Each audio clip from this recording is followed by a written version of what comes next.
जय हिंद दोस्तों। आज के इस वीडियो में केमिस्ट्री के पूरे बुक से सारे के सारे मोस्ट इंपॉर्टेंट टॉपिक लेकर के आ गया हूं, जिसको आप तैयार करके बेहतर परफॉर्म कर सकते हो बोर्ड एग्जाम में। दोस्तों आपको भटकने की जरूरत नहीं पड़ेगी कि क्या तैयार करे क्या ना तैयार करे, क्या फंसेगा क्या नहीं फंसेगा बोर्ड एग्जाम में। सब चिंता मेरे ऊपर छोड़ दीजिए। बस आपको जैसे जैसे गाइड कर रहा हूं वैसे वैसे गाइड होते चले जाइए और उसको तैयार करते चले जाइए। जैसा कि आप देख सकते हो पूरे बुक से मोस्ट इंपॉर्टेंट क्वेश्चन केमिस्ट्री का लेके आ गया हूं, उसी को आपको बस तैयार करना है, उससे ज्यादा कुछ नहीं करना है। जैसा कि आप पहला क्वेश्चन देख भी पा रहे हो दोस्तों, कह रहा है कि अवाष्पशील विलेय तथा वाष्पशील विलेय से बने विलयन के लिए राउल्ट के नियम की व्याख्या कीजिए।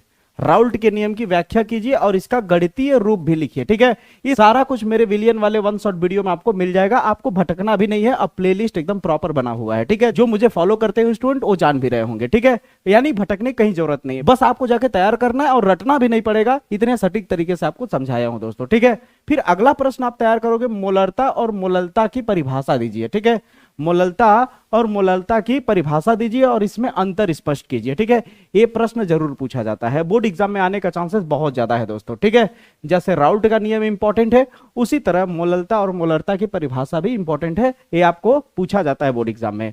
अगला क्वेश्चन, अगर तीसरे क्वेश्चन की बात करूं, तीसरा क्वेश्चन कह रहा है वान ठाप गुणांक पर संक्षिप्त टिप्पणी लिखिए। अब वान ठाप गुणांक दोस्तों बहुत ही वायरल, बहुत ही पॉपुलर क्वेश्चन है, मोस्ट इंपॉर्टेंट है दोस्तों।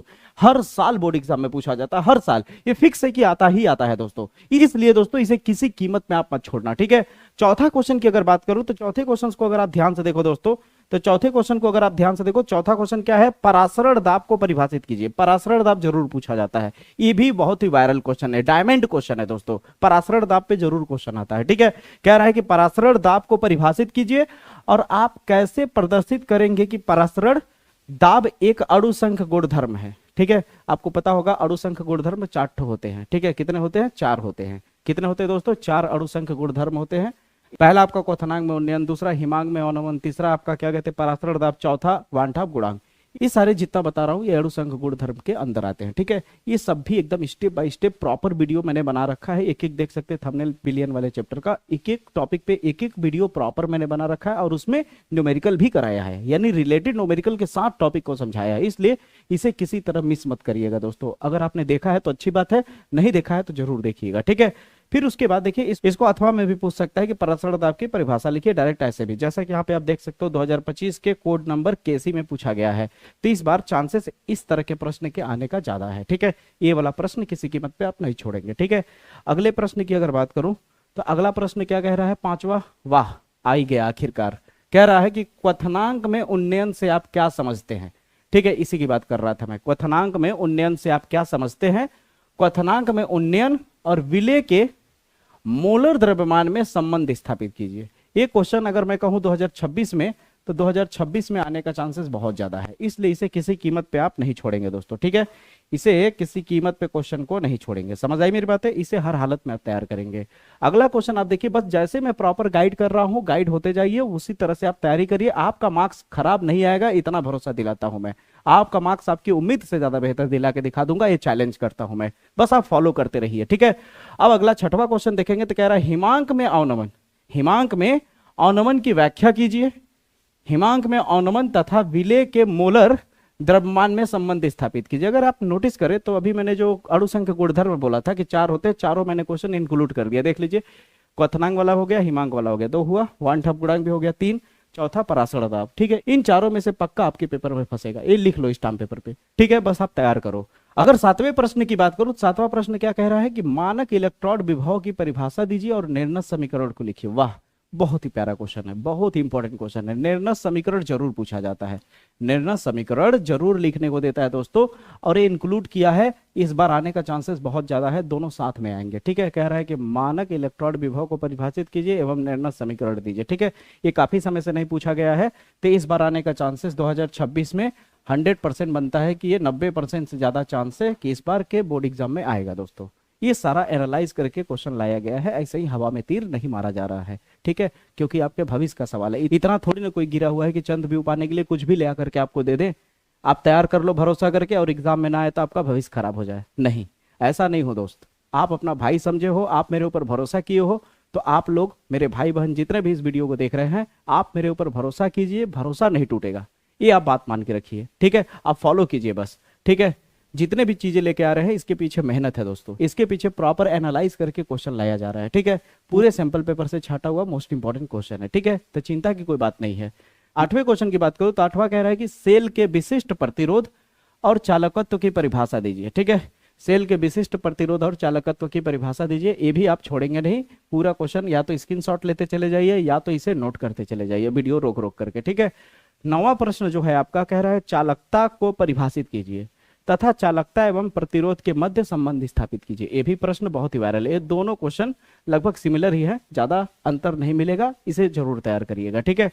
अगला आ गया दोस्तों, वाह क्या बात है, मोस्ट इंपॉर्टेंट क्वेश्चन, बहुत ही वायरल क्वेश्चन है। कोलराउस का नियम क्या है, इसका एक अनुप्रयोग उदाहरण सहित लिखिए। कोलराउस का नियम और राउल्ट का नियम जो अभी बताया था, इन दोनों में से कोई ना कोई जरूर आता है, दोनों जुड़वा भाई की तरह है, यानी ए आएगा तो वो नहीं आएगा, वो आएगा तो ये नहीं आएगा, यानी ये कह लीजिए कि आपको राउल्ट का नियम और कोलराउस का नियम किसी कीमत पे नहीं छोड़ना है, ये याद रखिएगा दोस्तों, ठीक है। अब 11वें क्वेश्चन की तरफ चले तो 11वां क्वेश्चन क्या कह रहा है, शून्य कोटि की अभिक्रिया और प्रथम कोटि की अभिक्रिया। 11वां और 12वें क्वेश्चन को देखिए, ये भी एकदम जुड़वा भाई की तरह है, दो ये हर साल आते हैं, फिक्स है, आना ही आना है। आप अपने टीचर से भी पूछ सकते हो, ऑफलाइन के टीचर से, ठीक है, कि ये फिक्स है, या तो शून्य कोटि अभिक्रिया पूछा जाएगा या तो प्रथम कोटि अभिक्रिया, ये निश्चित है कि आएगा ही आएगा। आप अभी भी मेरे से बाजी लगा सकते हो कि ये 100% आएगा दोस्तों। शून्य कोटि की अभिक्रिया का वेग स्थिरांक या फिर प्रथम कोटि की अभिक्रिया का वेग स्थिरांक जरूर पूछा जाता है। और याद रखना, इस पे प्रॉपर वीडियो मैंने बनाया है, इस पे कॉन्सेप्ट वाला भी वीडियो है मेरा 1 शॉट, और इस पे 1 शॉट न्यूमेरिकल वाला भी वीडियो है। मेरे चैनल पे सबसे बेहतर बात यह है कि न्यूमेरिकल का अलग मैंने प्लेलिस्ट बनाया है, टॉपिक वाला और कॉन्सेप्ट वाला वीडियो अलग प्लेलिस्ट में है। समझ आई मेरी बात है, यानी आपको भटकना भी नहीं है, आपको कंफ्यूजन भी नहीं होगा और अच्छे से आपकी तैयारी भी होगी, बस आपको साथ रहना है मेरे, ठीक है, पूरी बोर्ड एग्जाम तक। तो प्रथम कोटि की अभिक्रिया का वेग स्थिरांक का व्यंजक प्राप्त कीजिए और इसका मात्रक लिखिए, इसका मात्रक लिखिए। आपको पता होगा दोस्तों ये सब, अगर आप मेरे वीडियो को फॉलो कर रहे होंगे तभी फिलहाल ही ये सब बताया गया है, ठीक है। अब 13वें क्वेश्चन की तरफ चले तो 13वां कह रहा है संक्रमण तत्व क्या होते हैं। ये भी वायरल क्वेश्चन है, मोस्ट इंपॉर्टेंट क्वेश्चन है। जितने भी मोस्ट इंपॉर्टेंट क्वेश्चन कर रहा हूं, जिसपे डायमंड लगा रहा हूं, वो किसी कीमत पे नहीं छूटना चाहिए, किसी कीमत पे, इतने वायरल क्वेश्चन है, ठीक है। कि संक्रमण तत्व क्या होते हैं, इनके चुंबकीय एवं उत्प्रेरकीय गुणों को बताइए। संक्रमण तत्व क्या होते हैं, इसके चुंबकीय और उत्प्रेरकीय गुणों को बताइए। ये बहुत वायरल क्वेश्चन है, हर साल पूछा जाता है, ये हर साल क्वेश्चन आने वाले क्वेश्चन है, ठीक है। ये सारे क्वेश्चन पूछे जाते हैं। लेंथेनाइड आकुंचन क्या है, ये भी दोस्तों मोस्ट इंपॉर्टेंट, इसको जितना भी कहूं उतना कम है, जितना मोस्ट इंपॉर्टेंट लगा दूं उतना कम है। लेंथेनाइड आकुंचन बहुत ही वायरल क्वेश्चन है, बहुत ही डायमंड क्वेश्चन है, इसलिए इसे किसी कीमत पे आप नहीं छोड़ेंगे, ठीक है। फिर 15वें क्वेश्चन की तरफ अगर चले तो 15 कह रहा है डी ब्लॉक तथा, यहां पे छूट गया है, यहां यफ रहेगा, ठीक है। डी ब्लॉक तथा यफ ब्लॉक के तत्व क्या होते हैं, इसको परिभाषित करना है। जब इसे आप तैयार करना तो आप कम से कम 4-4, 5-5 पॉइंट तो जरूर तैयार करना है इसका, ठीक है। डी ब्लॉक के भी कम से कम 4 से 5 पॉइंट तैयार होने चाहिए, यफ ब्लॉक के भी 4 से 5 पॉइंट तैयार होने चाहिए। इतना अगर आप तैयार कर लोगे ना तो डी ब्लॉक और यफ ब्लॉक पे अलग से पर्सनली क्वेश्चन भी पूछा जाता है, ठीक है। जैसा कि आप देख भी सकते हो, यहाँ पे लिखा हुआ है, यहाँ पे आप देख भी सकते हो, कह रहा है कि डी ब्लॉक तथा यफ ब्लॉक के तत्वों के सामान्य इलेक्ट्रॉनिक विन्यास तैयार करिए। जब इसको तैयार करेंगे ना, इसके 4-4, 5-5 टॉपिक, तो उसके अंदर ये सब आ ही जाएंगे, ठीक है ना। इसलिए आप प्रॉपर तरीके से, यानी कहने का मतलब डी ब्लॉक को एक बार प्रॉपर तरीके से तैयार कर लेना, उसकी विशेषता हो, चाहे डी ब्लॉक के तत्व क्या होते हैं, उसका इलेक्ट्रॉनिक विन्यास क्या होता है, सब कुछ एकदम अच्छे से तैयार कर लेना, ठीक है। उसी तरह यफ ब्लॉक तो आपका तैयार हो जाएगा ये क्वेश्चन। अगला क्वेश्चन अगर आप देखो तो 16वां कह रहा है यफ ब्लॉक के तत्वों से आप क्या समझते हैं, इन तत्वों की प्रमुख विशेषता पर प्रकाश डालो। ये भी बहुत ही वायरल क्वेश्चन है, बहुत ही इंपॉर्टेंट क्वेश्चन है, किसी कीमत पे ये क्वेश्चन नहीं छूटना चाहिए। 3 क्वेश्चन याद रखो, डी ब्लॉक यफ ब्लॉक वाले तत्वों में कुछ तैयार करो या ना करो, 3 से 4 क्वेश्चन हर हालत में तैयार होने चाहिए। आपको संक्रमण तत्व तैयार होना चाहिए, लेंथेनाइड आकुंचन तैयार होना चाहिए, डी ब्लॉक के तत्व क्या होते हैं और यफ ब्लॉक के तत्व क्या होते हैं, इतना बस तैयार कर लो तो समझ लो तुम्हारा डी ब्लॉक तैयार है। ज्यादा भटकने की जरूरत नहीं है, ये बस तैयार रखो, ये आपका बैकअप प्लान है। जैसे होता है ना कि हमें जंग लड़ने जाना है तो हमें मेन हथियार पहले रख लेना है, बाद में दूसरे चीज को चाकू छुरी कुछ ले जाएंगे या नहीं ले जाएंगे बात अलग है, मेन हथियार मेरे साथ होना चाहिए। उसी तरह डी ब्लॉक यफ ब्लॉक के चारों क्वेश्चन मेन हथियार है, इसके बाद तुम क्या तैयार करते हो वो आपकी बात है, लेकिन इन चारों को नहीं छोड़ना है तो नहीं छोड़ना है। मेरी बात मानो, मेरी बात मानो कि इन चारों को किसी कीमत पे नहीं छोड़ना, ठीक है। फिर इसके बाद आता है 17वां क्वेश्चन। 17 क्वेश्चन की अगर बात करूं, 17 कह रहा है एक दंतुर, द्विदंतुर तथा उभय दंतुर लिगेंड क्या होते हैं, ठीक है। एक दंतु यानी मोनोडेंट, बाइडेंट, ट्राइडेंटेंट लिगेंड क्या होते हैं ये पूछ रहा है, ठीक है। लिगेंड क्या होता है। आप यहाँ पे एक थंबनेल देख रहे हो मेरा, यहाँ आईयूपीएससी वाला, आप इस आईयूपीएससी वाले जाकर के वीडियो को देखना, लगभग इस पे 2 लाख से ज्यादा व्यू है दोस्तों, यानी 2 लाख से ज्यादा लोग इसे पसंद किए बहुत ही कम समय में। ठीक है, इसे जाके देखना, उसमें आपको लिगेंड भी समझाया है और आईयूपीएससी कोऑर्डिनेट कैसे करते हैं वो भी समझाया मैंने, एकदम इजीली समझ आ जाएगा आपको, कोई दिक्कत की बात नहीं है।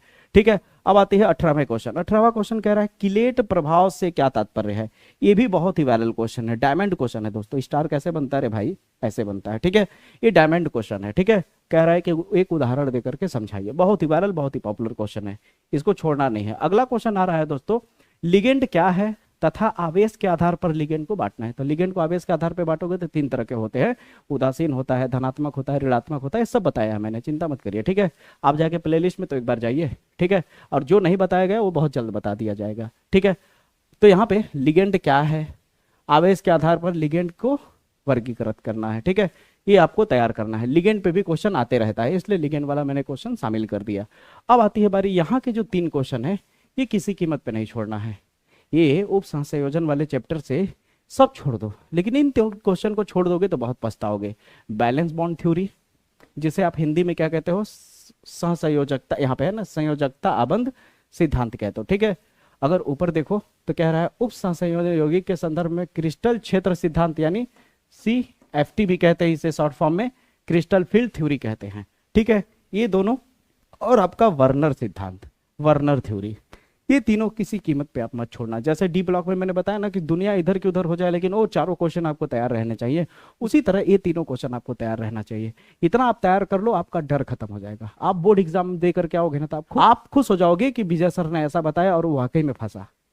सारे क्वेश्चन एनालाइज करके, सारे क्वेश्चन इंपॉर्टेंट है, आप बात मान करके तैयार करो। करोगे कि नहीं, पक्का ना, गारंटी ना, वाह, जरूर करना तुम। ठीक है, जरूर आप लोग करोगे मेरे भाई बहन। और याद रखो, इस चैनल को सपोर्ट करो आप लोग। जितना मैं मेहनत कर रहा हूं उतना सपोर्ट मिल नहीं पा रहा है। प्लीज, आप वीडियो देख रहे हो लेकिन चैनल को सब्सक्राइब किए बिना आप चले जा रहे हो। सब्सक्राइब करो दोस्तों, सपोर्ट करो चैनल को ज्यादा से ज्यादा, और दोस्तों तक शेयर भी करो, वीडियो को शेयर करो, ताकि चैनल ज्यादा से ज्यादा लोग देख पाए, ज्यादा से ज्यादा लोग सीख पाए इस चैनल से। कंटेंट बेस्ड मिलेगा, बस आप फॉलो तो करो, कंटेंट बेस्ड मिलेगा, बस आप सपोर्ट करो मेरा। आपको एक बड़ी खुशखबरी बताना चाहूंगा, अगर आप ध्यान से सुनना चाहें तो। कुछ दिनों के ही अंदर ऐसा बैक साइड में इतनी तगड़ी मेहनत हो रही है, बोर्ड एग्जाम में आपके ऐसे क्वेश्चंस बनाए जा रहे हैं, ऐसे क्वेश्चन सेटअप किए जा रहे हैं, मान के चलिए 10 साल से जितने मोस्ट इंपॉर्टेंट क्वेश्चन हो सकते हैं, अनसॉल्व के जितने मोस्ट इंपॉर्टेंट क्वेश्चन हो सकते हैं, PYQ के जितने मोस्ट इंपॉर्टेंट क्वेश्चन हो सकते हैं, सब कुछ छाट करके एक टीम ऐसी क्वेश्चंस को डिजाइन कर रही है कि आप देख के चौंक जाओगे, दंग रह जाओगे। बस आप थोड़ा सा इंतजार करो, वो बहुत जल्द खुशखबरी आपको मिलेगी। बस आप साथ दो, सपोर्ट करो, इस चैनल को ज्यादा से ज्यादा सपोर्ट करो दोस्तों। मुलाकात करेंगे अगले वीडियो में, तब तक के लिए जय हिंद, जय भारत।